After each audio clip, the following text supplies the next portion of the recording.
ប្រទេសកម្ពុជាអត់ធ្វើតាមកិច្ចព្រមព្រៀងទីក្រុងប៉ារីចាជំរាបសួរបងប្អូនជនរួមជាតិខ្មែរទាំងអស់ក្នុងនិងក្រៅប្រទេសជាទីគោរពនិងជាទីស្រឡាញ់ថ្ងៃ23តុលា2022គឺជាគម្រប់ខួប31ឆ្នាំនៃសន្ធិសញ្ញាសន្តិភាពទីក្រុងប៉ារីស23តុលា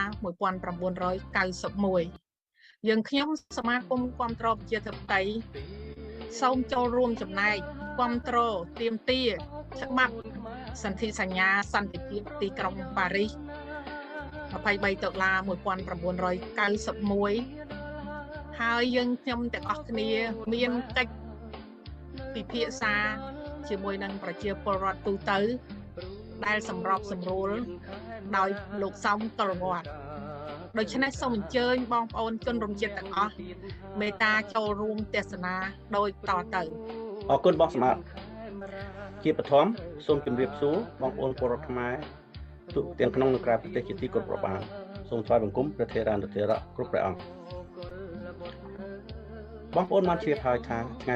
23តុលានៃកិច្ចព្រមព្រៀងទីក្រុងប៉ារីសដែលបានចុះហត្ថលេខានៅក្នុង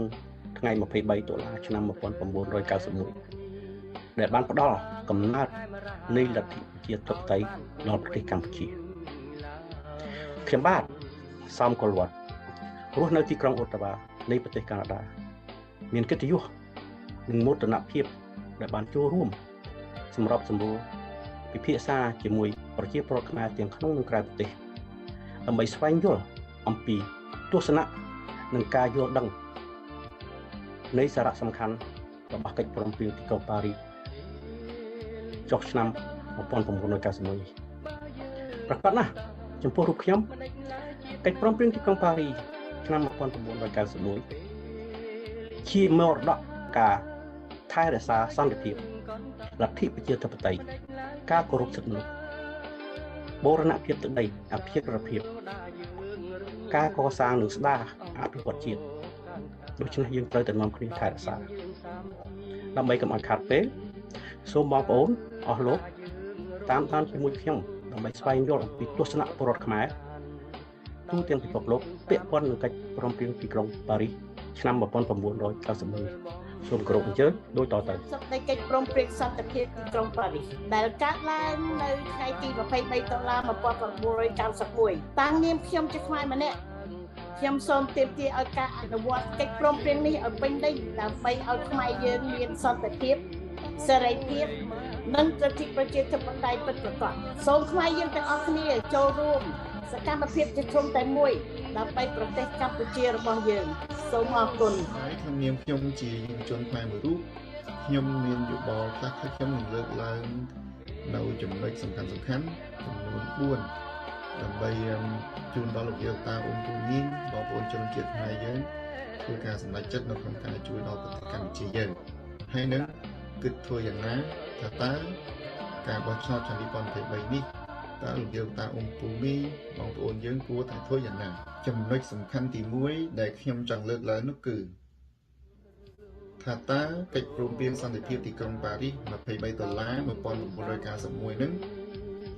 នៅរស់ឬក៏ស្លាប់អត់ហើយកិច្ចព្រមព្រៀងនេះនៅរស់នៅឡើយនៅមានប្រសិទ្ធភាពទាំងស្រុងហេតុអ្វីបានខ្ញុំនិយាយអញ្ចឹងសូមបងប្អូនយើងទៅអានកិច្ចព្រមព្រៀងដោយខ្លួនឯងនៅទំព័រ273មាត្រាទី3ចំណុច3គេបាននិយាយថាគណៈកម្មការសិទ្ធិមនុស្សរបស់អង្គការសហប្រជាជាតិត្រូវបន្តតាមដានដោយដិតដល់ពីស្ថានភាពសិទ្ធិមនុស្សនៅកម្ពុជារួមទាំងក្នុងករណីចាំបាច់ត្រូវតែចាត់តាំងអ្នករាយការណ៍ពិសេសមួយរូបដែលត្រូវរាយការណ៍អំពីលទ្ធផលនៃការរកឃើញរបស់ខ្លួនជារៀងរាល់ឆ្នាំជូនទៅគណៈកម្មការនិងទៅមហាសន្និបាតរបស់អង្គការសហប្រជាជាតិបាទដូច្នេះហើយដោយសារតែមូលហេតុនេះហើយទើបប្រទេសកម្ពុជាយើងមានអ្នករាយការណ៍ពិសេសរហូតជាប់មកដល់សប្តាហ៍នេះសប្តាហ៍នេះបច្ចុប្បន្ននេះគឺលោកវិទិតមុនបនពីមុនមកគឺមានអ្នកស្រីរ៉ូណាស្មីជាដើមចឹងបើសិនបើកិច្ចព្រមព្រៀងនេះអស់សុពលភាពហើយស្លាប់បាត់ហើយគឺអត់មានអ្នករាយការណ៍ពិសេសមកប្រទេសកម្ពុជាទៀតទេ ដោយសារតែកិច្ចព្រមព្រៀងនៅរស់នៅមានប្រសិទ្ធភាពដូច្នេះហើយអ្នករាយការណ៍ពិសេសនៅតែបន្តមកប្រទេសកម្ពុជាបានរដ្ឋាភិបាលលោកហ៊ុនសែនហាមគាត់មិនឲ្យមកមិនបានទេបាទចំណុចទី2ដែលខ្ញុំចង់លើកឡើងនោះគឺប្រសិនបើមានប្រទេសណាមួយរំលោភបំពានឬមួយក៏គំរាមកំហែងរំលោភបំពានមកលើអធិបតេយ្យភាពរបស់ប្រទេសកម្ពុជាតើគួរធ្វើយ៉ាងណាបាទនៅក្នុងកិច្ចព្រមព្រៀងសន្តិភាពទីក្រុងប៉ារីសទំព័រ273និង274នៅក្នុងមាត្រាទី5គេបានប្រាប់ផ្លូវយើង3យ៉ាងដើម្បីរកដំណោះស្រាយបាទវិធីទី1គឺប្រទេសហត្ថលេខីនៅក្នុងកិច្ចព្រមព្រៀងសន្តិភាពទីក្រុងប៉ារីសហ្នឹងទៅជួបប្រជុំគ្នាដើម្បីរកដំណោះស្រាយជាបន្ទាន់បាទចំណុចទី2គេប្រាប់យើងឲ្យទៅប្តឹងទៅក្រមប្រឹក្សាសន្តិសុខរបស់អង្គការសហប្រជាជាតិដល់ចំណុចទី3គេប្រាប់យើងថាឲ្យប្តឹងទៅប្រទេស2គឺប្រទេសបារាំងនិងប្រទេសឥណ្ឌូនេស៊ីដែលជាសហប្រធានរបស់សន្និសីទទីក្រុងប៉ារីសបាទចំណុចសំខាន់ទី3គឺប្រសិនបើមានការរំលោភបំពានសិទ្ធិមនុស្សធ្ងន់ធ្ងរនៅក្នុងប្រទេសកម្ពុជាតើគួរធ្វើយ៉ាងណាបាទបងប្អូនប្រជាពលរដ្ឋខ្មែរយើងនៅក្នុងប្រទេសសពថ្ងៃនេះបងប្អូនដឹងហើយថាតើប្រជាពលរដ្ឋខ្មែរក្រីក្រប្រជាពលរដ្ឋខ្មែរដែលអត់មានអំណាចតើត្រូវគេរំលោភបំពានបែបណាឃើញដីធ្លីឃើញផ្ទះសម្បែងរបស់ប្រជាពលរដ្ឋខ្មែរយើងត្រូវគេរំលោភបំពានយកត្រូវគេឈូសឆាយត្រូវគេធ្វើបាបគ្រប់សពយ៉ាងទាំងអស់ថាតើបងប្អូនប្រជាពលរដ្ឋខ្មែរឬក៏សង្គមស៊ីវិលឬក៏ប្រទេសដទៃទៀតហ្នឹងគួរតែជួយគួរតែដោះស្រាយដោយវិធីណាបាទវិធីដែលដោះស្រាយហ្នឹងគឺមានចែងនៅក្នុងកិច្ចព្រមព្រៀងសន្តិភាពទីក្រុងប៉ារីសនៅទំព័រ274មាត្រាទី5ចំណុច4គេបានចែងថាក្នុងករណីមានការរំលោភបំពានយ៉ាងធ្ងន់ធ្ងរលើសិទ្ធិមនុស្សនៅក្នុងប្រទេសកម្ពុជាភាគីនៅក្នុងកិច្ចព្រមព្រៀងត្រូវស្នើដល់អង្គការមានសមត្ថកិច្ចរបស់អង្គការសហប្រជាជាតិឲ្យចាត់វិធានការដទៃទៀតដែលសមស្របដើម្បីទប់ស្កាត់និងលុបបំបាត់ការរំលោភបំពានបែបនេះដោយស្របទៅតាមច្បាប់អន្តរជាតិដែលទាក់ទិនបាទនេះហើយគឺជាដំណោះស្រាយនេះហើយគឺជាវិធីនៅក្នុងការដោះស្រាយប្រសិនបើមានការរំលោភបំពានធ្ងន់ធ្ងរទៅលើសិទ្ធិមនុស្សនៅក្នុងប្រទេសកម្ពុជាបាទក្នុងចំណុចទី4ដែលខ្ញុំនឹងលើកឡើងនេះខ្ញុំគិតថាវាសំខាន់ជាងគេដោយសារអីដោយសារចំណុចទី4នេះប្រជាពលរដ្ឋខ្មែរយើងនៅក្នុងប្រទេសអាចធ្វើបានដោយខ្លួនឯងដោយមិនចាំបាច់ទៅពឹងពាក់បរទេសមិនចាំបាច់ទៅពឹងពាក់អង្គការសហប្រជាជាតិឬក៏ប្រទេសណាមួយមកជួយយើងទេយើងធ្វើបានដោយខ្លួនឯងប្រសិនបើប្រជាពលរដ្ឋខ្មែរយើងមានទំនុកចិត្តមានភាពក្លាហាននៅក្នុងខ្លួនគ្រប់គ្រាន់ប្រជាពលរដ្ឋខ្មែរយើងអាចធ្វើបានអាចជួយឲ្យប្រទេសកម្ពុជាយើងមានដំណោះស្រាយមួយយ៉ាងវិជ្ជមាននៅក្នុងរដ្ឋធម្មនុញ្ញនៃប្រជាជាតិកម្ពុជាយើងបានកំណត់ថាប្រជាពលរដ្ឋខ្មែរយើងគឺជាម្ចាស់ប្រទេសប្រជាពលរដ្ឋខ្មែរយើងគឺជាអ្នកសម្រេចជោគវាសនានៃប្រទេសកម្ពុជាបាទដូច្នេះហើយយើងងាកមកមើលនៅក្នុងកិច្ចព្រមព្រៀងសន្តិភាពទីក្រុងប៉ារីស$23ឆ្នាំ1991ហ្នឹងឧបសម្ព័ន្ធ5ទំព័រ207ចំណុចទី4គេបានចែងថារដ្ឋធម្មនុញ្ញត្រូវតែប្រកាសថាកម្ពុជានឹងអនុវត្តប្រព័ន្ធប្រជាធិបតេយ្យសេរីរដ្ឋធម្មនុញ្ញត្រូវកំណត់ឲ្យមានការបោះឆ្នោតដោយត្រឹមត្រូវហើយសេរីដូច្នេះហើយប្រសិនបើប្រជាពលរដ្ឋខ្មែរយើងគិតថាការបោះឆ្នោតនៅក្នុងប្រទេសកម្ពុជាមិនត្រឹមត្រូវទេមិនសេរីទេមិនយុត្តិធម៌ទេបងប្អូនប្រជាពលរដ្ឋខ្មែរយើងកុំទៅចូលរួមការបោះឆ្នោតឃើញណានៅពេលនោះលទ្ធផលឆ្នោតចេញមកក៏អត់មានប្រទេសណាគេទទួលស្គាល់ទេឃើញទេរដ្ឋាភិបាលថ្មីមួយមិនអាចកាត់ឡើងបានទេប្រសិនបើលោកហ៊ុនសែនក៏នៅតែជជែកនៅតែបង្កើតរដ្ឋាភិបាលថ្មីមួយដែលមានប្រជាពលរដ្ឋទៅបោះឆ្នោតក្រោម 50% ហ្នឹងអត់មានប្រទេសណាគេទទួលស្គាល់ទេអត់មានប្រទេសណាមួយគេសហការជាមួយប្រទេសកម្ពុជាដែលមានរដ្ឋាភិបាលថ្មីមួយកើតឡើងដោយមានប្រជាពលរដ្ឋទៅបោះឆ្នោតតិចតួចនោះទេឃើញទេដូច្នេះហើយទើបខ្ញុំគិតថានេះគឺជាចំណុចសំខាន់ហើយការបោះឆ្នោតសកលឆ្នាំ2023គិតមកដល់ដែរដូច្នេះហើយប្រជាពលរដ្ឋខ្មែរយើងទាំងក្នុងនិងក្រៅប្រទេសធ្វើការគិតពិចារណាដោយខ្លួនឯងប្រសិនបើបងប្អូនចង់ឲ្យមានលទ្ធិប្រជាធិបតេយ្យពិតប្រាកដនៅក្នុងប្រទេសកម្ពុជា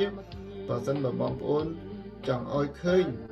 មានដំណោះស្រាយវិជ្ជមានមួយ បើសិនបើបងប្អូនចង់ឃើញដីធ្លីតាមសម្បែងរបស់បងប្អូនហ្នឹងត្រូវបានគេគិតគូរត្រូវបានគេសងត្រូវបានគេដោះស្រាយឲ្យបញ្ហាទាំងឡាយដែលបងប្អូនកំពុងតែជួបកំពុងតែប្រទះសពថ្ងៃហ្នឹងដូច្នេះហើយតើទន្ទឹមនឹងកិច្ចព្រមព្រៀងសន្តិភាពទីក្រុងប៉ារីសនេះខ្ញុំមានគំនិតប៉ុណ្ណឹងសង្ឃឹមថាប្រជាពលរដ្ឋខ្មែរយើងនឹងគិតពិចារណា I, Samoy Chim, is a Khmer person living in Irvington, Alabama. I am urging all Khmer people and all signatory countries to fully implement the Paris Peace Accord in Cambodia. I truly believe that only Khmer people can initiate this action. I am urging every Khmer to join this action for the peace and democracy for Cambodia and the regions. Thank you. សួរបងប្អូនក្មួយៗចៅនិងជនរួមជាតិជាទីស្នេហានិងជាទីគោរពខ្ញុំបាទឈ្មោះអ៊ុំកនជាប្រធានសមាគមគាំទ្រប្រជាធិបតេយ្យអក្សរកាត់ហៅថា DSA ថ្ងៃនេះគឺជាថ្ងៃទី23ដុល្លារត្រូវនឹងថ្ងៃនៃសន្ធិសញ្ញាកិច្ចព្រមព្រៀងសន្តិភាពនៅក្រុងប៉ារីសដែលបានចុះហត្ថលេខានៅថ្ងៃទី23ខែតុលាឆ្នាំ1991នៅក្រុងប៉ារីសប្រទេសបារាំងសន្ធិសញ្ញាបានធ្វើឲ្យប្រទេសយើងមានស្ថិរភាពមួយរយៈដែលអាចធ្វើឲ្យយើងអាចធ្វើនយោបាយដោយសេរីមានជំនួយសេដ្ឋកិច្ចដែលអត់ចំណងអត់លក្ខខណ្ឌកិច្ចព្រមព្រៀងក្រុងប៉ារីសនេះមិនត្រឹមតែធ្វើឲ្យប្រទេសយើងមានសារភាពមានស្ថិរភាពដែលអាចធ្វើសេដ្ឋកិច្ចធ្វើនយោបាយដោយសេរីបាននោះទេគឺបានធ្វើឲ្យប្រទេសអាស៊ាននៅជុំវិញយើងទាំងអស់នៅតំបន់ទាំងអស់នឹងបានមានស្ថិរភាពដោយប្រទេសខ្មែរយ៉ាងដែរបងប្អូនបានឃើញហើយថាប្រទេសទាំងអស់នេះជឿនលឿនសម្បើមណាស់មានប្រទេសយួនប្រទេសសៀមប្រទេសនៅជុំវិញខ្មែរយើងទាំងអស់នឹងគឺជឿនលឿនសម្បើមណាស់បន្ទាប់ពីខ្មែរយើងបញ្ចប់សង្គ្រាមនៅឆ្នាំ1991មកបាទ PPA ក៏បានបង្កើតឲ្យយើងមានស្ថិរភាពគ្រប់យ៉ាងដូច្នេះយើងឃើញថាបើប្រជាពលរដ្ឋយើងមិនព្រមនាំគ្នាយកទាមទារយក PPA ត្រឡប់មកវិញឲ្យទាន់ពេលវេលាទេប្រទេសយើងនឹងคล้ายទៅជាប្រទេសមួយអាចនៅក្រោមអាណានិគមបរទេសបានហើយជាពិសេសយើងនឹងបាត់បង់ទឹកដីដែល PPA បានប្រាប់យើងបដៅយើងថាខ្មែរមាន PPA គឺអាចរក្សាទឹកដីដែនដីសមរភូមិយើងសប្តាហ៍បានដោយគ្មានប្រទេសមហាអំណាចធំតូចណាអាចមករំលោភប្រទេសយើងបានឡើយដូច្នេះក្នុងកលៈទេសៈដ៏លំបាកនេះខ្ញុំសូមអំពាវនាវដល់បងប្អូនខ្មែរទាំងអស់ព្រមទាំងគណៈបកប្រសង់និងប្រជាពលរដ្ឋខ្មែរគ្រប់ជាន់ថ្នាក់ឋានៈដើម្បីងើបឡើងទាមទារយក PPA យើងត្រឡប់មកប្រទេសយើងឲ្យបានបើយើងមាន PPA ត្រឡប់មកវិញគឺខ្ញុំជឿជាក់ថាប្រទេសយើងនឹងបានសេចក្តីសុខសប្បាយរីកចម្រើនយើងពុំអាចយើងពុំមានអ្នករត់ទៅប្រទេសក្រៅដើម្បីទៅធ្វើខ្ញុំពិចារណាគេតទៅទៀតទេហើយប្រទេសយើងនឹងបានរីកចម្រើនហើយមានអ្នកដឹកនាំប្រកបជាមួយទៅកាន់ប្រទេសយើងនឹងហើយដែលធ្វើឲ្យយើងមានស្ថិរភាពមួយនៅក្នុងនយោបាយនៅក្នុងសេដ្ឋកិច្ចនៅក្នុងការអភិវឌ្ឍប្រទេសដោយសេរីហើយយើងនឹងអាចរស់រានជាមួយប្រទេសជិតខាងយើងជាបងប្អូនតទៅរហូតរៀងតទៅបាទសូមអរគុណហើយសូមជម្រាបលាតែអន្តរជាតិដែលមានតម្លៃខ្ពង់ខ្ពស់ជាងគេគឺសន្ធិសញ្ញាអន្តរជាតិដូចជាកិច្ចព្រមព្រៀងទីក្រុងប៉ារីសយើងមិនចាំបាច់បកស្រាយប្លង់រឿងប្លង់ទុនប្លង់អីទេពេលនេះយកតែកិច្ចព្រមព្រៀងទីក្រុងប៉ារីសយកមកអនុវត្តមកខ្ញុំថាជាមូលដ្ឋានគ្រប់គ្រាន់ហើយបាទខ្លឹមសារនៃកិច្ចព្រមព្រៀងទីក្រុងប៉ារីសនេះគឺខ្ញុំសង្កេតឃើញមានចំណុចសំខាន់5យ៉ាងទី1នាំមកនូវសន្តិភាពទី2ការប្ររពរួមជាតិទី3គឺអធិបតេយ្យភាពបូរណភាពទឹកដីទី4គឺការកសាងលទ្ធិប្រជាធិបតេយ្យទី5គឺការអភិវឌ្ឍជាតិក៏ចាប់តាំងពីឆ្នាំអាត្មាចេញពីស្រុកខ្មែរហើយមកនៅស្រុកអឺរ៉ុបនេះឆ្នាំ1991ដែលអាត្មាសប្បាយច្រើនជាងគេ សบายណាស់អាត្មាទៅឆោនៅទីក្រុងប៉ារីនឹងរយៈប្រហែលថ្ងៃហ្នឹងគឺថាឆោឈឺជើងផងប៉ុន្តែដល់សบายខ្លាំងពេកអាត្មាក៏ភ្លេចឈឺជើងឆោមួយថ្ងៃវោះងាយថ្ងៃសទ្ធិសញ្ញាទីក្រុងប៉ារីហ្នឹងហើយយើងក៏ខំធ្វើមកតាំងពីណាពីណីអាត្មាទៅជីមធូជីមស្រីហើយបកាទៅក្រុងប៉េកាំងទៅក្រុងភៀងយ៉ាងអាត្មាក៏ទៅទាំងអស់ក៏ទៅដើម្បីទៅរកសុខសន្តិភាពឲ្យប្រទេសខ្មែរហើយដល់ថ្ងៃ$231991ហ្នឹងសែនសប្បាយក៏អាត្មាសប្បាយមែនទែនហើយពិសេសដែលយើងឃើញពួកអ៊ុនតាក់សម័យហ្នឹងចូលទៅស្រុកខ្មែរហើយអាត្មាក៏បានចូលទៅស្រុកខ្មែរលើកទី1ដែរឃើញពួកទាហានអ៊ុនតាក់អីចឹងទៅក៏រឹតតែសប្បាយចិត្តទៀតថាស្រុកយើងសន្តិភាពហើយបានសន្តិភាពដោយសេចក្តីប្រាថ្នារបស់យើងខ្មែរគ្រប់គ្នារួមទាំងអាត្មាផងដែរហើយរហូតមកដល់សប្តាហ៍ថ្ងៃហ្នឹងសេចក្តីសង្ឃឹមនឹងក៏វាដូចជាទ្រង់លាយអស់មួយចំនួនធំទៅដូច្នេះមានការសោកស្ដាយខ្លាំងណាស់ហើយក្នុងនាមអាត្មាជាព្រះសង្ឃខ្មែរមួយរូបដែលនៅក្នុងស្រុកស្វីសនេះក៏អំពាវនាវដល់រដ្ឋាភិបាលទាំងគ្រប់គណៈបកទាំងអស់ហើយចង់ឲ្យពួកគណៈបកនិងរដ្ឋាភិបាលនាំគ្នាគោរពសន្ធិសញ្ញាទីក្រុងប៉ារីឆ្នាំ1991នឹងឡើងវិញគឺនេះជាសំណូមពររបស់អាត្មាប៉ុណ្ណឹងបាទនាងខ្ញុំឈ្មោះសុឡៃនៅរដ្ឋ Texas សូមអំពាវនាវដល់ប្រទេសហត្ថលេខីទាំងអស់សូមយកច្បាប់នេះមកអនុវត្តឲ្យបានពេញលេញដើម្បីឲ្យលទ្ធិប្រជាធិបតេយ្យមានដំណើរការពិតប្រាកដឆ្នាំនៃហត្ថលេខី1991យើងខ្ញុំធីរីនៅប្រទេសកូរ៉េសូមឲ្យហត្ថលេខីគ្រប់ប្រទេសទាំងអស់ជំរុញឲ្យមានលទ្ធិប្រជាធិបតេយ្យនៅប្រទេសកម្ពុជានាងខ្ញុំកូនខ្មែរចង់ទៅរស់នៅប្រទេសខ្ញុំនាងខ្ញុំសម័យជឹមគឺជាកូនខ្មែរមួយរូបដែលរស់នៅទីក្រុង Irvington រដ្ឋ Alabama ចានាងខ្ញុំគឺសូមគាំទ្រហើយជំរុញដើម្បីឲ្យយកកិច្ចព្រមព្រៀងទីក្រុងប៉ារីយកទៅអនុវត្តឲ្យបានពេញលេញនៅក្នុងប្រទេសខ្មែរហើយឲ្យមានលទ្ធិប្រជាធិបតេយ្យពេញលេញនៅក្នុងប្រទេសខ្មែរយើងត្រូវតែទាមទារឲ្យសន្ធិសញ្ញាទីក្រុងប៉ារីហ្នឹងគឺត្រឡប់ឡើងវិញហើយទាមទារឲ្យខ្មែរគ្រប់គ្នាហ្នឹងគឺក្រោកឡើងទាំងអស់គ្នាដើម្បីបង្ហាញអន្តរជាតិថាខ្មែរត្រូវការសន្ធិសញ្ញាទីក្រុងប៉ារីដើម្បីមកជួយប្រទេសយើងដើម្បីឲ្យប្រទេសយើងបានឯករាជ្យដើម្បីឲ្យបានប្រជាធិបតេយ្យហើយនឹងបីកសាងប្រទេសយើងឲ្យមានប្រជាធិបតេយ្យឲ្យមានសិទ្ធិសេរីភាពហើយសេដ្ឋកិច្ចតែឲ្យខ្មែរយើងរស់បានកុំឲ្យនៅក្រោមអាណានិគមរបស់ប្រទេសដទៃសន្និសីទទីក្រុងប៉ារី1991 Peace Agreement នេះគឺសម្រាប់សំខាន់មិនគ្រាន់តែខ្មែរទេគឺសម្រាប់ប្រទេសជាទូទៅនៅក្នុងតំបន់ហើយនៅក្នុងប្រទេសទាំងឡាយដែលធ្វើការទំនាក់ទំនងផ្នែកខាងសេដ្ឋកិច្ចជាមួយគ្នាទាំងអស់ដូច្នេះខ្ញុំសូមគាំទ្រពេញទំឹងហើយសូមអំពាវនាវឲ្យបងប្អូនខ្មែរចូលរួមទាំងអស់គ្នាហើយនឹងទាមទារឲ្យអន្តរជាតិដែលជាហត្ថលេខីប្រទេសហត្ថលេខីប្រមាណហ្នឹងមកជួយទាមទារយកសញ្ញាណត្រឡប់មកប្រើឡើងវិញបាទជំរាបសួរពុកម៉ែបងប្អូនទាំងអស់គ្នាខ្ញុំពីប្រទេសជប៉ុនសិទ្ធិសញ្ញាទីក្រុងប៉ារី$23ក្នុងនាមខ្ញុំជាកូនខ្មែរសូមឲ្យម្ចាស់ចលនាលេខីទាំងអស់ជំរុញនឹងឲ្យមានគាំទ្រនៅសិទ្ធិសេរីភាពនិងលទ្ធិប្រជាធិបតេយ្យនៅកម្ពុជាចា៎ខ្ញុំមែនវណ្ណាទៅរស់នៅប្រទេសអូស្ត្រាលីរដ្ឋ Victoria ទីក្រុង Melbourne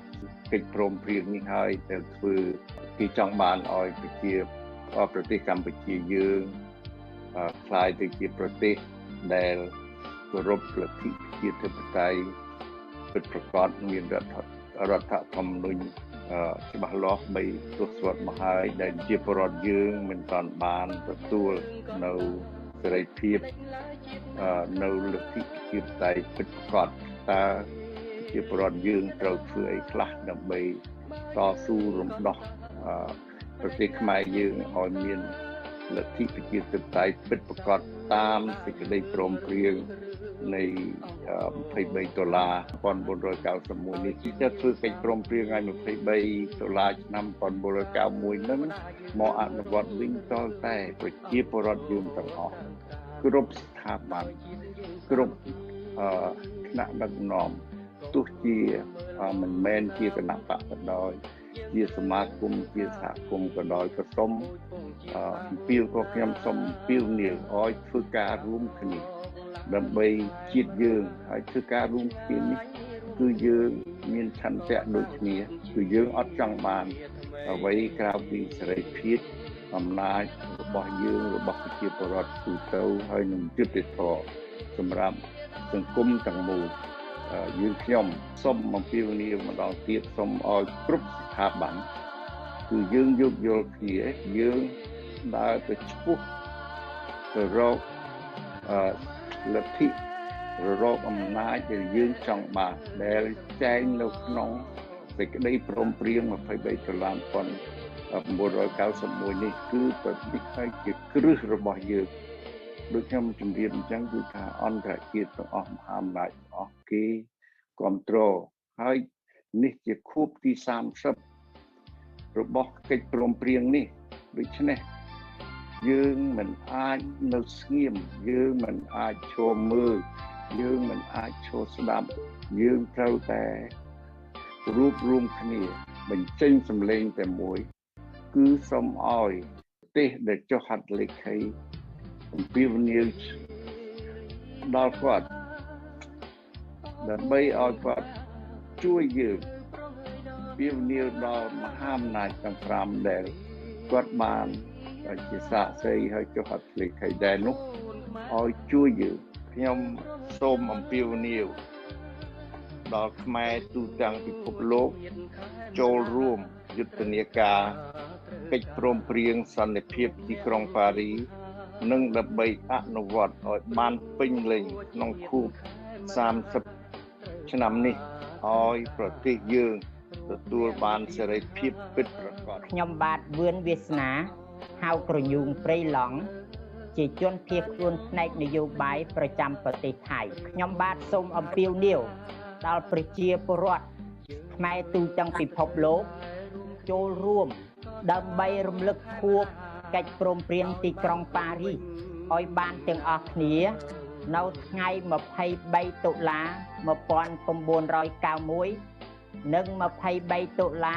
2021ខ្ញុំបាទសូមជំរុញនិងលើកទឹកចិត្តដល់ប្រជាពលរដ្ឋទាំងអស់ឲ្យចូលរួមនិងលើកកម្ពស់នៅកិច្ចព្រមព្រៀងទីក្រុងប៉ារីសនេះដើម្បីឲ្យម្ចាស់ហត្ថលេខីជំរុញឲ្យការអនុវត្តលទ្ធិប្រជាធិបតេយ្យនៅក្នុងប្រទេសកម្ពុជាក៏ដូចជាជំរុញឲ្យការអនុវត្តនៅកិច្ចព្រមព្រៀងទីក្រុងប៉ារីសឲ្យបានពេញលេញដើម្បីជាអាយុជីវិតដល់ប្រជាពលរដ្ឋក៏ដូចជាអាយុជីវិតនៃប្រទេសជាតិកម្ពុជារបស់យើងទាំងអស់គ្នាលោកនាងខ្ញុំអ៊ំថាណារីរស់នៅបារ៉ាស់ Louisiana USA ចាថ្ងៃទី23តុលានេះជាថ្ងៃគម្រប់ខួប30ឆ្នាំនៃកិច្ចព្រមព្រៀងទីក្រុងប៉ារីសបងប្អូនជ្រាបហើយកិច្ចព្រមព្រៀងនៃទីក្រុងប៉ារីសជាកេរមរតករបស់ខ្មែរយើងជាកេរមរតករបស់យើងត្រូវតែត្រៀមទាគ្រប់គ្នាត្រៀមទាឲ្យបានយកមកអនុវត្តឲ្យទាន់ពេលលាចាសសូមអរគុណជំរាបសួរបងប្អូនជនជាតិខ្មែរទាំងអស់ទាំងក្នុងនិងក្រៅប្រទេសបាទខ្ញុំបាទក្នុងនាមជាជនភៀសខ្លួនខ្ញុំបាទសូមចូលរួមប្រារព្ធនៃកិច្ចព្រមព្រៀងសន្តិភាពទីក្រុងប៉ារីសលើកទី30 23តុលា1991 23តុលា2001ខ្ញុំបាទសូមអំពាវនាវឲ្យប្រទេសដែលមានហត្ថលេខីក៏ដូចជារដ្ឋាភិបាលនៃប្រទេសកម្ពុជាងាកមកគោរពនៃកិច្ចព្រមព្រៀងសន្តិភាពទីក្រុងប៉ារីសនេះឲ្យបានពេញលេញដើម្បីនាំមកនូវសិទ្ធិសេរីភាពនិងលទ្ធិប្រជាធិបតេយ្យជូនប្រជាពលរដ្ឋខ្មែរគ្រប់រូបឲ្យបានគ្រប់គ្នាបាទសូមអរគុណ មិនត្រឹមតែជាន់ភៀសខ្លួនទេដល់ទៅកម្មករនៅប្រទេសថៃពលករទៀតអញ្ចឹងខ្ញុំទាមទារដល់រដ្ឋាភិបាលឬគ្រប់ភាគីដែលពាក់ព័ន្ធទៅកិច្ចព្រមព្រៀង23ដុល្លារ1991នេះសូមឲ្យគោរពទាំងអស់គ្នាហើយនឹងបងប្អូនខ្មែរយើងទូទាំងប្រទេសកម្ពុជានិងក្រៅប្រទេសសូមចូលរួមគោរពឲ្យបានពេញលេញដើម្បីយើងទាមទារលទ្ធិជាតិធិបតេយ្យឲ្យបានពេញលេញក្នុងពេលខាងមុខហើយយើងបញ្ញាចិត្តដើរទៅមុខអស់គ្នាដើម្បីលទ្ធិជាតិធិបតេយ្យហើយនឹងកិច្ចព្រមព្រៀងនេះឲ្យគោរពឲ្យបានពេញលេញសូមអរគុណ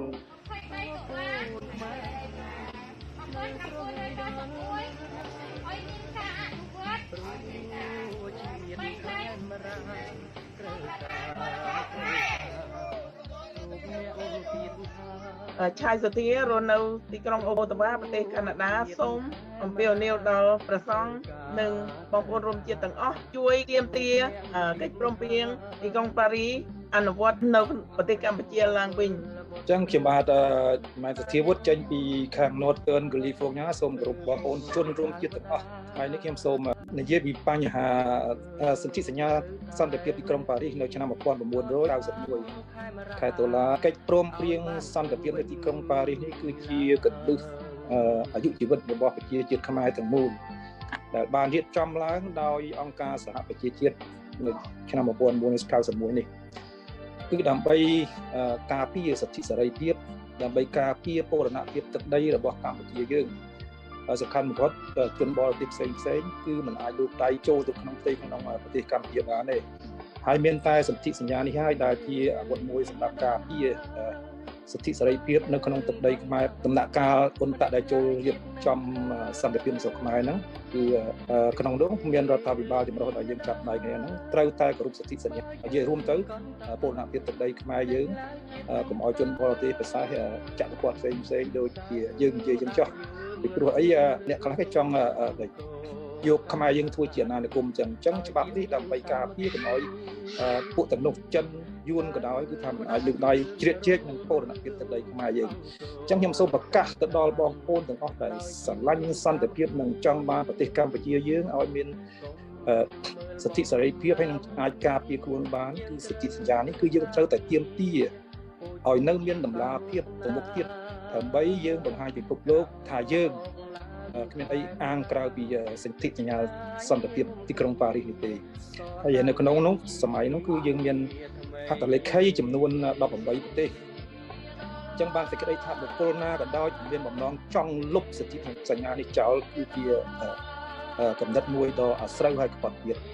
ហើយខ្ញុំសូមប្រកាសអស់លោកទាំងអស់នៅថ្ងៃទី23តុលានេះយើងនឹងរំលឹកខួបទី30សូមប្រជាជនខ្មែរនិងអ្នកស្នេហាជាតិទាំងអស់ទៅគ្រប់និន្នាការទៅគ្រប់ទិសទីក្នុងពិភពលោកនេះចូលរួមឲ្យបានប្រកបក្រែងដើម្បីបង្ហាញនិងទាមទារឲ្យសិទ្ធិសញ្ញានេះនៅមានប្រសិទ្ធភាពតទៅមុខទៀតបាទខ្ញុំសូមអរគុណហើយសូមអរគុណសមាជិកជាយុវជនខ្មែររបស់គណៈបកសង្គ្រោះជាតិនៅប្រទេសម៉ាឡេស៊ីបងប្អូនជនរួមជាតិនិងជនជាតិខ្មែរទាំងអស់កំពុងតែរស់នៅស្រុកខ្មែរនិងកំពុងតែរស់នៅឯនេសមុទ្របាទជំរាបសួរជាភាសាចាមផងដែរAssalamualaikum warahmatullahi wabarakatuh អមវត្តអបឋានតៃក្នុងលោកអត់បាទយើងជាប្រវត្តិខ្មែរយើងនឹងទាមទារនៅអ្វីដែលយើងចង់បានអ្វីដែលកិច្ចសន្យានៅក្នុងទីក្រុងប៉ារីសនៅឆ្នាំ1991ហើយកិច្ចព្រមព្រៀងនេះធ្វើឲ្យយើងទាំងអស់គ្នាខ្មែរនិងខ្មែរឈប់បង្ហូរឈាមហើយឈប់យកម៉ែស្នាជួយខ្ញុំជាពលករអ្នកស្រុកពលករខ្មែរខ្ញុំចង់រដ្ឋាភិបាលគ្រប់ការពប់ទុកជួននឹងកិច្ចព្រមព្រៀងទីក្រុងប៉ារីសខ្ញុំជួយចាប់ខ្ញុំជាពលករមករស់ចាប់ខ្ញុំមករស់នៅប្រទេសគេហេតុអីខ្ញុំមានប្រទេសដែរខ្ញុំមានប្រទេសដែរហេតុអីប្រទេសខ្ញុំអត់មានការងារត្រូវរត់មកចំណាក់ស្រុក23ដុល្លារឆ្នាំ1991ឆ្នេះសន្ធិសញ្ញានេះបង្ហាញ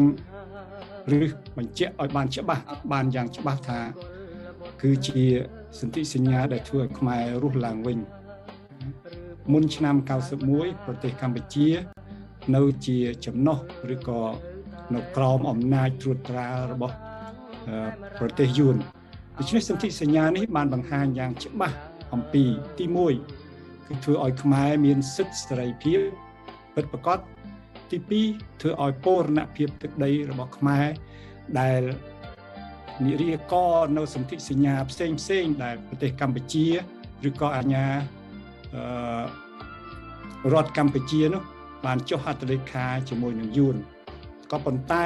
រហូតមកដល់30ឆ្នាំទៅហើយសន្ធិសញ្ញានេះមិនបាន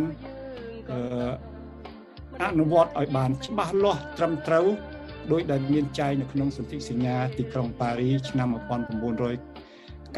នេះឡើយគឺបងប្អូនសូមបងប្អូនយល់ឲ្យច្បាស់ថាសន្ធិសញ្ញានេះនៅរស់រហូតមកដល់សប្តាហ៍ថ្ងៃហើយបន្តរស់ទៅទៀតដូច្នេះសូមបងប្អូនយល់ឲ្យច្បាស់ថាសន្ធិសញ្ញានេះជាសន្ធិសញ្ញាដែលធ្វើឲ្យខ្មែររស់ឡើងវិញធ្វើឲ្យខ្មែរមានសិទ្ធិសេរីភាពពិតប្រាកដធ្វើឲ្យប្រទេសកម្ពុជាយើងមានបូរណភាពទឹកដីច្បាស់លាស់ជាប្រទេសកម្ពុជាមានតែខ្មែរយើងនឹងអាចរួមសាមគ្គីគ្នាដើម្បីឲ្យ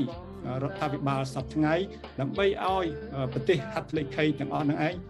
អនុវត្តឲ្យបានច្បាស់លាស់ជាប្រទេសយើងឃើញហើយសប្តាហ៍នេះប្រទេសចិននិងយួនដែលសប្តាហ៍នេះគឺយើងឃើញចិនបានដាក់ទ័ពនៅលើទឹកដីកម្ពុជារបស់យើងរហូតមកដល់សប្តាហ៍ដូច្នេះយើងត្រូវតែរួមសាមគ្គីគ្នាធ្វើឲ្យសន្ធិសញ្ញានេះអនុវត្តឲ្យបានពេញលេញខ្ញុំមានយោបល់តែប៉ុណ្ណេះហើយសូមបងប្អូនចូលរួមឲ្យបានកកក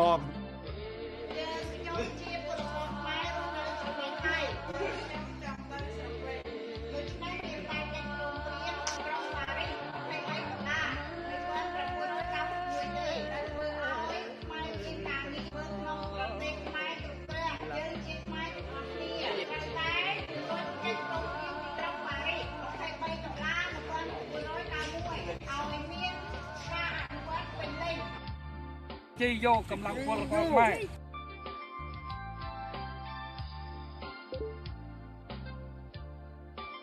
ក្នុងនាមខ្ញុំជាកូនខ្មែរមួយរូបនៅថ្ងៃទី23ខែតុលាខ្ញុំជាកូនខ្មែរសូមអំពាវនាវដល់បងប្អូនប្រជាពលរដ្ឋខ្មែរទូទាំងសកលលោកអញ្ជើញចូលរួមដើម្បីទាមទារសិទ្ធិសេរីភាពនិងប្រជាធិបតេយ្យនៅកម្ពុជាបាទសូមអរគុណ$23,1991យើងជាកូនខ្មែរទាំងអស់គ្នាត្រូវតែចូលរួមទាមទារយកកិច្ចព្រមព្រៀងសន្តិភាពទីក្រុងប៉ារីស$23,1991មកអនុវត្តឲ្យបានពេញលេញដើម្បីទាមទារយកសិទ្ធិសេរីភាពលទ្ធិប្រជាធិបតេយ្យពិតប្រាកដជូនដល់ប្រទេសកម្ពុជា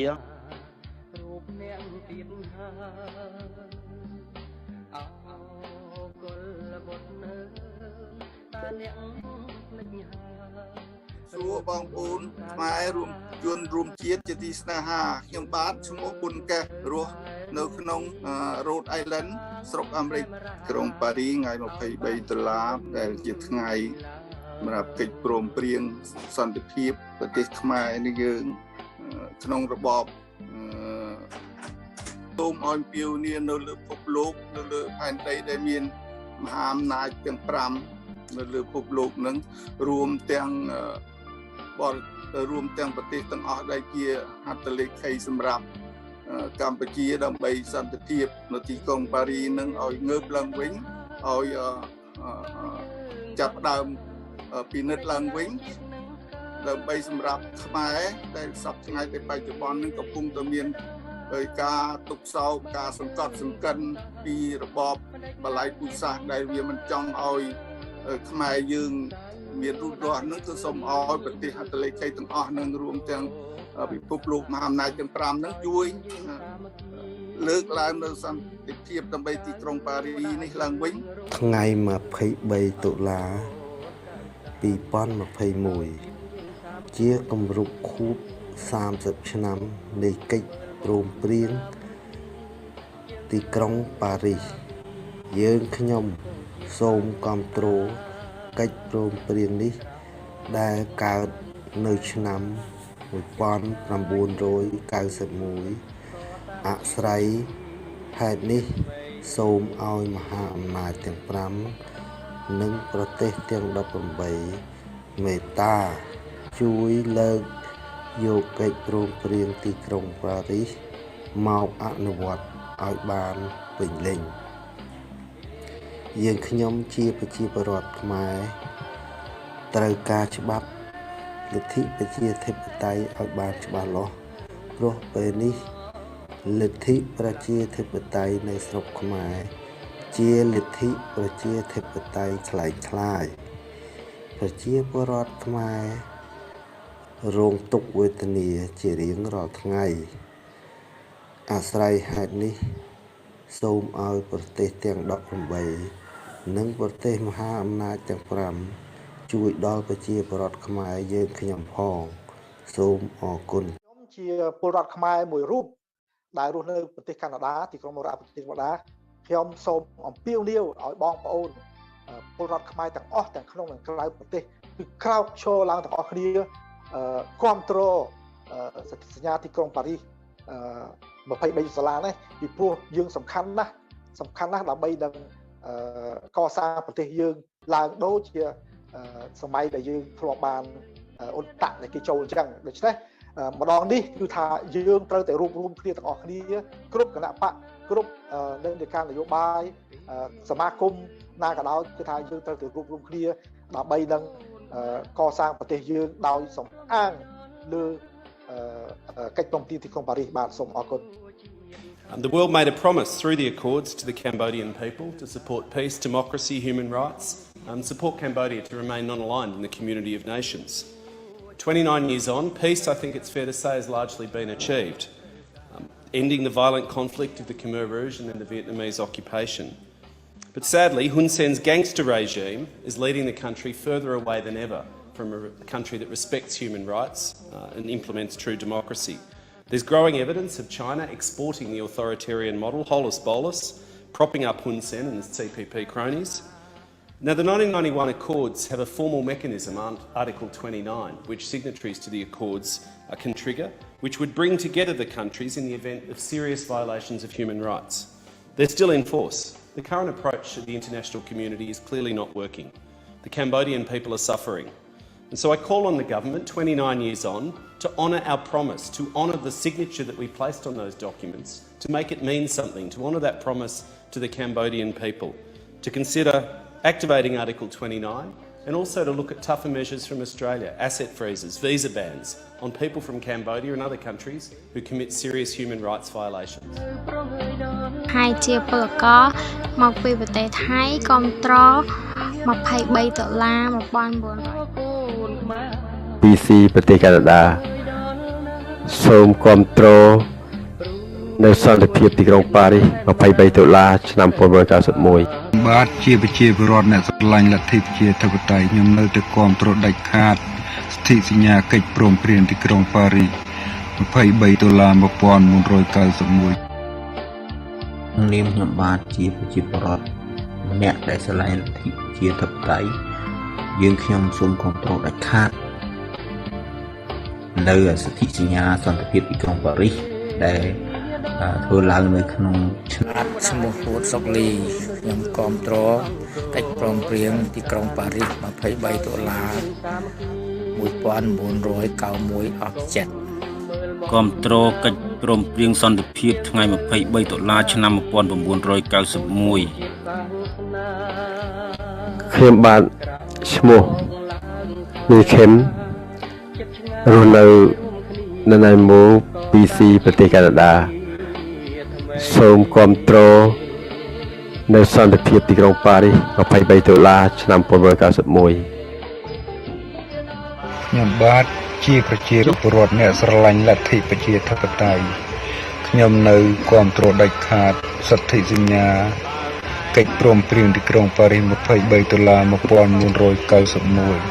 មកសួរឡៃពី Texas សូមគាំទ្រសន្ធិសញ្ញាកិច្ចព្រមព្រៀងទីក្រុងប៉ារីសនាថ្ងៃ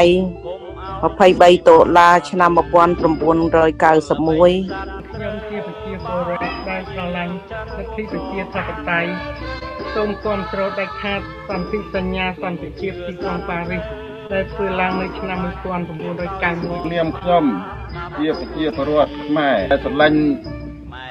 លទ្ធិប្រជាធិបតេយ្យសូមគាំទ្រដាច់ខាតសិទ្ធិសញ្ញាសន្តិភាពក្រុងប៉ារីសថ្ងៃទី23តុលាឆ្នាំ1991សូមគាំទ្រដាច់ខាតនៅថ្ងៃកិច្ចព្រមព្រៀងសន្តិភាពទីក្រុងប៉ារីសថ្ងៃ23តុលាឆ្នាំ91សូមគាំទ្រកិច្ចព្រមព្រៀងទីក្រុងប៉ារីស23តុលាឆ្នាំ1991យ៉ាក្រមខ្ញុំគាំទ្រទីក្រុងប៉ារីស23តុលា1991 100% បាទ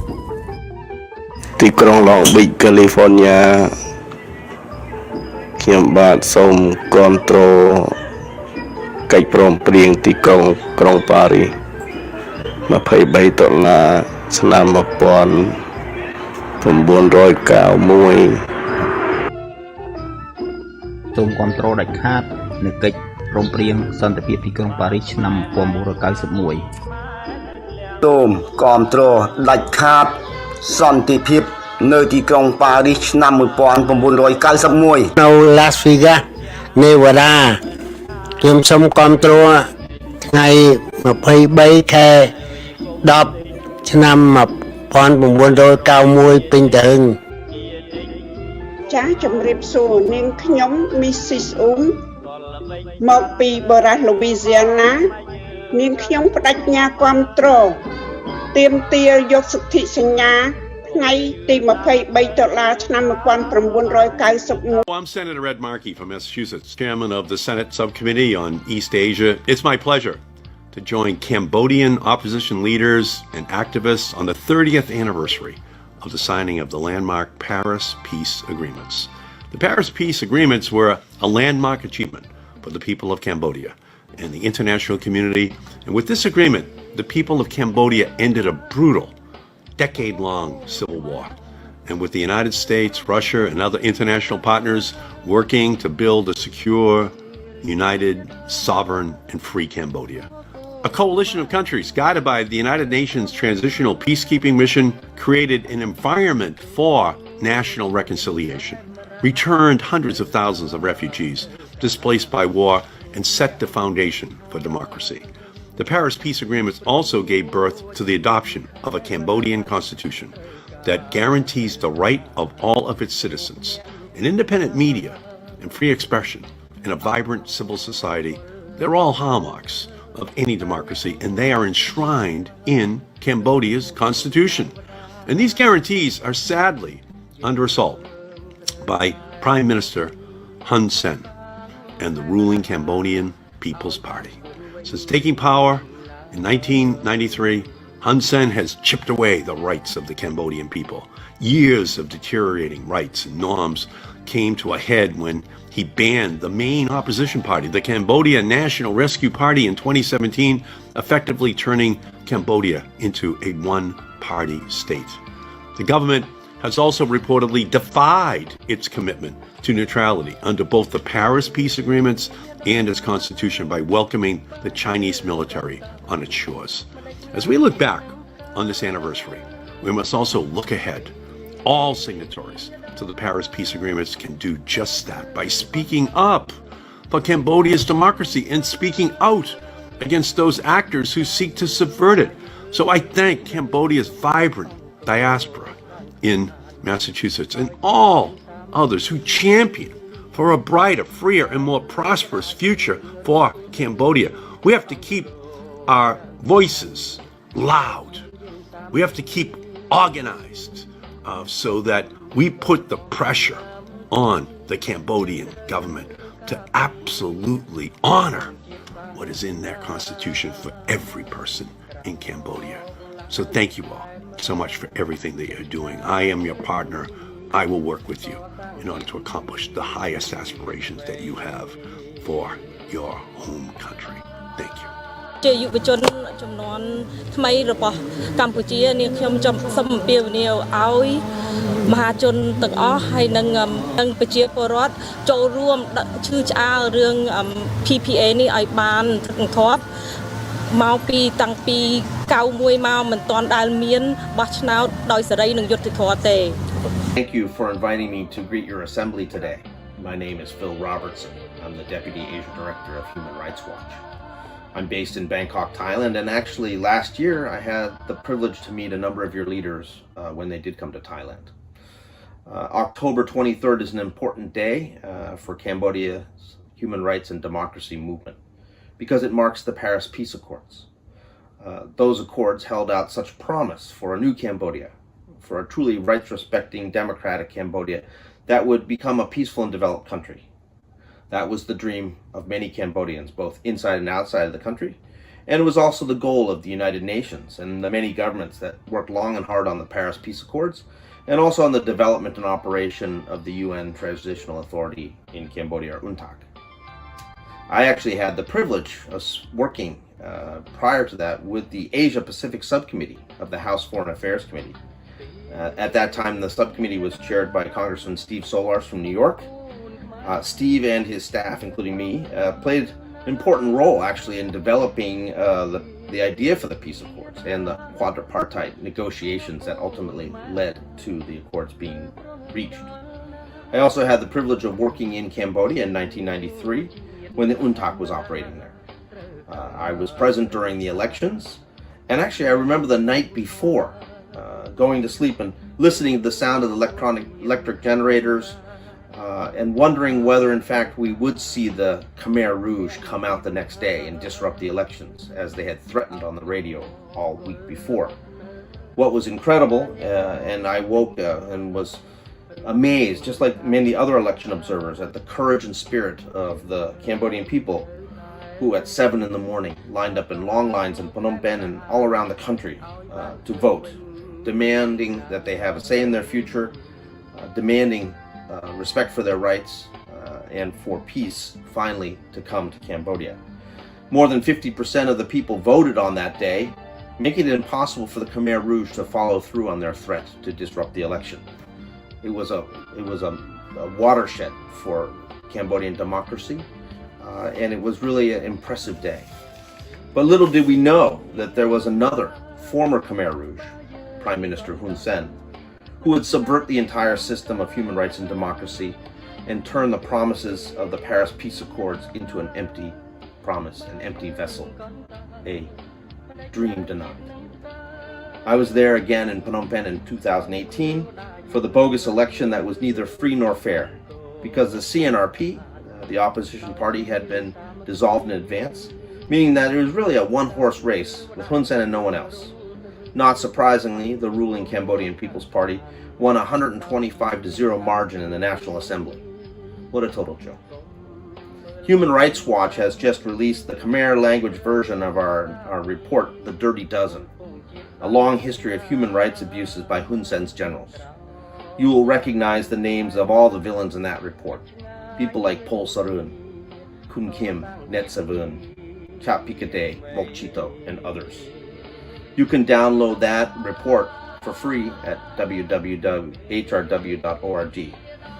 That's our website, and all our material on Cambodia is free for download there, in both English and in Khmer. Today's an important day. It's important that you all are gathering to remember the Paris Peace Accords and to rededicate yourselves to the fight for its promise. You have your word that Human Rights Watch will continue fighting for the right respecting democracy in Cambodia that we all wanted to have. That was what was promised to the Cambodians in the Paris Peace Accords, and with your support and continued activism, I'm sure that we'll eventually win. Good luck and best wishes for a successful meeting. កិច្ចព្រមព្រៀងទីក្រុងប៉ារីសតម្រូវឲ្យប្រទេសកម្ពុជាអនុវត្តលទ្ធិប្រជាធិបតេយ្យសេរីពហុបក Mais nous n'avons ni démocratie, ni liberté, ni pluralisme. Donc, le régime actuel du Cambodge, c'est l'antipode, c'est tout à fait contraire aux accords de Paris. ប្រទេសកម្ពុជាឥឡូវនេះគឺមិនគោរពកិច្ចព្រមព្រៀងទីក្រុងប៉ារីសទេពីព្រោះកិច្ចព្រមព្រៀងទីក្រុងប៉ារីសតម្រូវឲ្យយើងមានលទ្ធិប្រជាធិបតេយ្យសេរីពហុបកឥឡូវលទ្ធិប្រជាធិបតេយ្យក៏អត់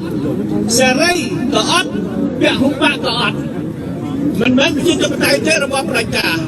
សេរីភាពអត់មានទេប្រជាពលរដ្ឋត្រូវគេដេញមាត់ត្រូវគេចាប់ដាក់គុកត្រូវគេបង្ខំឲ្យនិរទេសត្រូវគេលួចសម្លាប់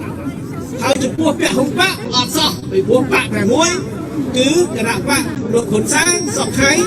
ដែលគ្រប់គ្រងប្រទេសតែឯងនៅរដ្ឋសភាគឺមានតំណាងរាស្ត្របបតែមួយបកគត់គឺវាផ្ទុយពីកិច្ចប្រំពៃទីក្រុងប៉ារីសប៉ុន្តែអ្វីដែលសំខាន់ជាងនេះទៅទៀតណាគឺការបោះឆ្នោតនៅប្រទេសកម្ពុជាអត់ធ្វើតាមកិច្ចប្រំពៃទីក្រុងប៉ារីសចំពោះចំណុចមួយដ៏សំខាន់ការបោះឆ្នោតកិច្ចប្រំពៃទីក្រុងប៉ារីសតម្រូវឲ្យប្រទេសកម្ពុជារៀបចំការបោះឆ្នោតពិតប្រាកដអូតូទិកពាក្យបារាំងថាអូតូទិកគឺពិតប្រាកដតែនៅស្រុកខ្មែរការបោះឆ្នោតពិតប្រាកដគឺការបោះឆ្នោតខ្លាំងៗគឺការបោះឆ្នោតខ្លាំងៗការបោះឆ្នោតពិតប្រាកដមានន័យថាម៉េចគឺ signifie authentique បោះឆ្នោតពិតប្រាកដគឺការបោះឆ្នោតដោយសេរី les élections libres តែនៅស្រុកខ្មែរមានបោះឆ្នោតដោយសេរីទេអត់ទេមានតែការគម្រាមកំហែងបំផិតបំភ័យចាប់ដាក់គុកលួចសម្លាប់អត់មានសិទ្ធិសម្ដែងមតិដល់តែសោះ Donc les élections au Cambodge ne sont pas libres. Les élections authentiques signifient les élections honnêtes, les élections équitables. D'abord, je l'ai les élections qui soient organisées par une commission indépendante. Dans le Sokmai,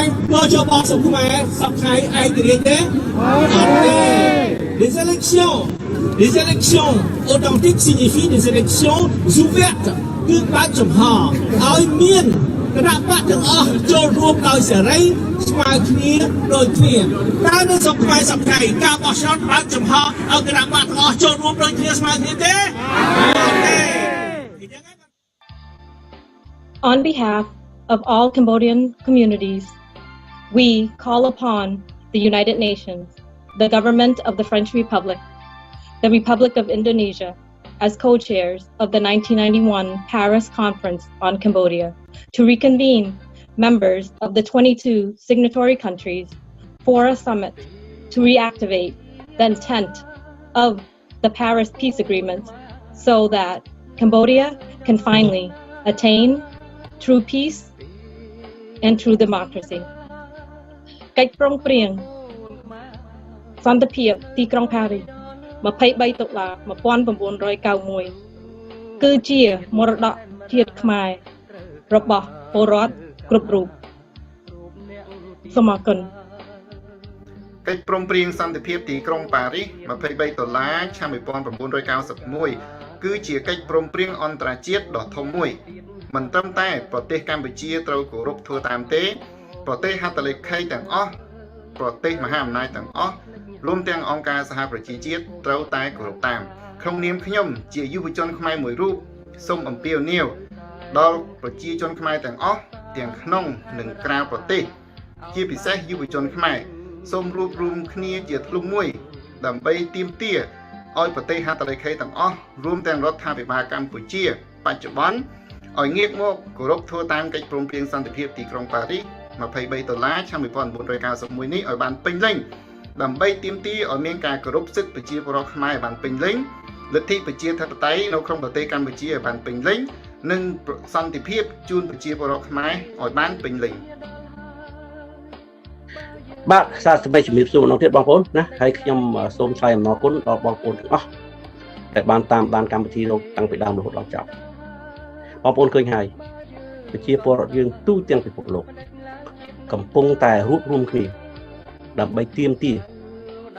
កិច្ចព្រមព្រៀងទីក្រុងប៉ារីសត្រឡប់មកវិញឲ្យបានអនុវត្តឲ្យបានចាប់ចុងចាប់ដើមដូច្នេះកលៈទេសៈនេះល្អណាស់បងប្អូនណាឃើញទេគឺនៅប្រទេសមហាអំណាច នៅពិភពលោកគេក្រឡេក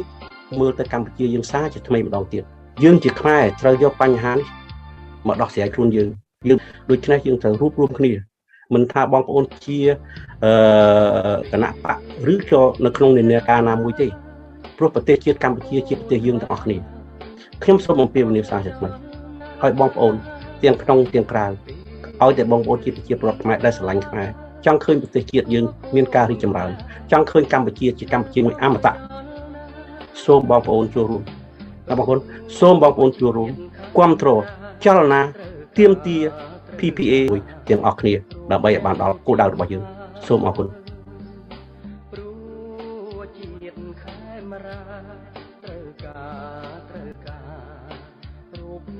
ទៀនហើយអោគុលបុត្រនៅតើអ្នកភ្លេចហើយឬពុំតាវតាយើងត្រូវតែរួមគ្នាកសាងខេមរាឲ្យបានគង់វិញឡើង